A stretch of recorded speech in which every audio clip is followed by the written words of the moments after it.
In another game full of bad luck for Matheus Henrique, who got injured once again, but was the hero of the match.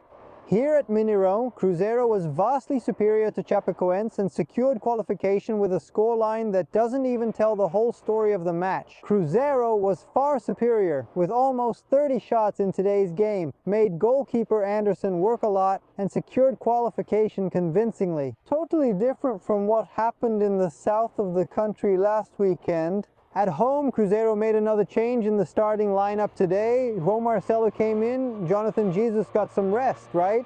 Focusing on Cruzeiro's challenging run of crucial games over the next few weeks, with even more decisive matches starting next week.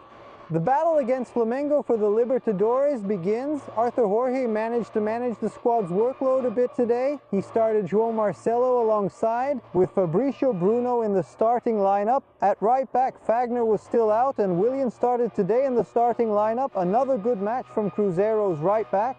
And at left back, Gabriel Rojas returned to the starting lineup for Cruzeiro. He had been rested last weekend. On the left wing, once again, Chapecoense got the start.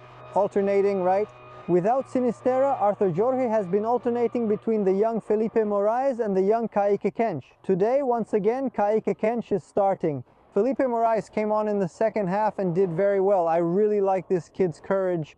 He's not afraid to make mistakes. He makes passes across the midfield into attack. He's not afraid. He runs forward, always tries difficult plays. He doesn't always succeed, but at his age, Felipe Moraes already shows a lot of personality. Chapecoense, who, unlike what he did in the last game, was involved in the play that led to Cruzeiro's goal. Yeah, he didn't play well today, with some dangerous moments, and Kaique was involved when Cruzeiro made errors. A pass in the midfield handed Chapecoense a very dangerous counter-attacking chance, but he got lucky. While Mateuzinho has been unlucky, Chapecoense was lucky. Today, when he made a bad pass, the Chapecoense player unfortunately got injured in the middle of the play and couldn't continue the counter-attack. On the field today, Cruzeiro relied a lot on plays down the wings. Cruzeiro is relying a lot on the depth of some players, including the team's creative midfielders. Gerson and Matheus Pereira sometimes moving out to the flanks as well to help with that depth. In one of the interesting plays, Matheus Pereira actually started a good 1-2 with Gerson and Arroyo. Arroyo made a deep run to the byline.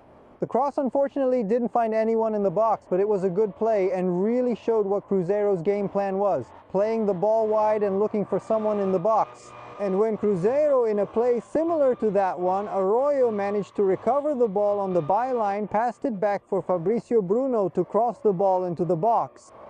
Matheus headed it, Anderson made the save, but Matheus went for the ball again, made it 1-0, and came out with a broken nose. He came out with his face all bruised in the mixed zone and even spoke little about the refereeing. We'll talk about that a bit later as well. He criticized the refereeing in today's match.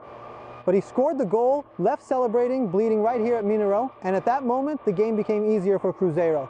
Soon after, a Chapecoense player was also sent off, which influenced the outcome of the game and the second half even more. But speaking briefly about the refereeing, Candançã's refereeing, which today is totally questionable, at least 3 very dangerous plays, with blatant fouls by Chapecoense players. One on Gerson, one on Matheus Henrique himself, and one on Gabriel Rojas, which was the one that was punished with a red card given to Max. But that was only the third one, practically in the last minute of the first half. Candançã lost a bit of control here today, mainly because he didn't punish right from the first time in the play where Gerson came in and suffered a very hard tackle to the middle of his leg. The play was even a bit similar to Gabriel Peche's injury. The referee chose to give a yellow card. Later, Mateuzinho got stepped on his calf. Also, the player was punished with a yellow card.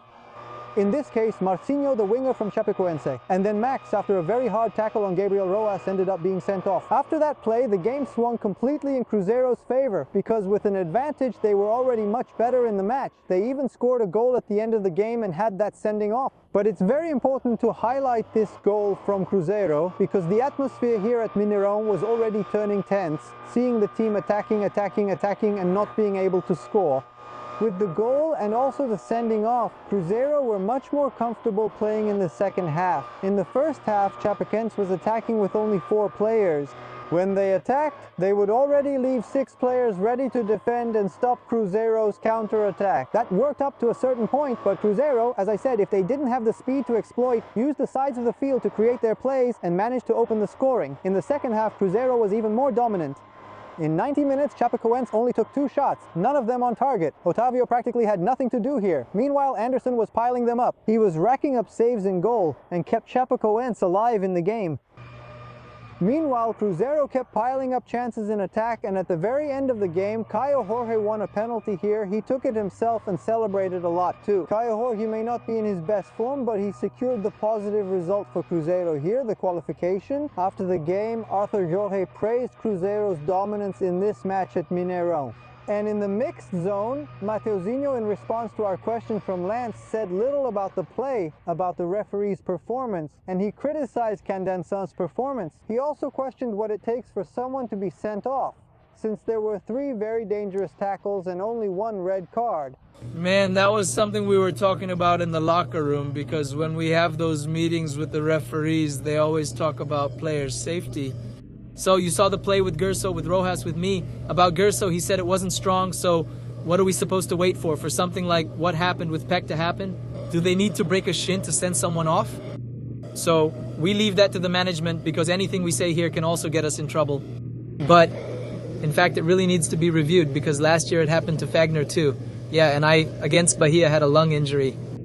Yeah, today I fractured my nose, so I really think this needs to be reviewed, because that's not the standard they lay out for us when we have meetings with the referees. Qualified for the quarterfinals of the Copa do Brasil, Cruzeiro now faces Mirassol next Sunday, here at Mineirão as well, at 11 a.m. A match that featured a special ticket promotion for Father's Day. And on Wednesday, the first Libertadores match against Flamengo here at Mineirão. The first leg. To find out all the details of what happened here, the preview for the match against Mirassol, and also for the game against Flamengo, you can check it out on our website, Lance, and also here on Lance's YouTube channel. Take care.